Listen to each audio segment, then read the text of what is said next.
गरुडगमन तव चरणकमलमिह मनसि लसतु मम नित्यम् गरुडगमन तव चरणकमलमिह मनसि लसतु मम नित्यम्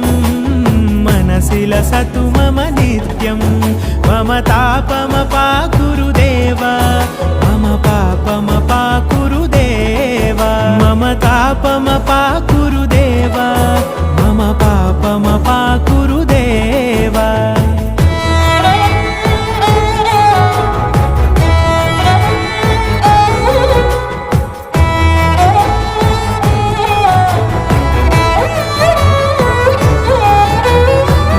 जनयन विधिनमुचिहरण मुख विबुध विनुत पद पद्मा जल जनयन विधिनमुचिहरण मुख विबुध विनुत पद पद्मा विबुध विनुत पद पद्मा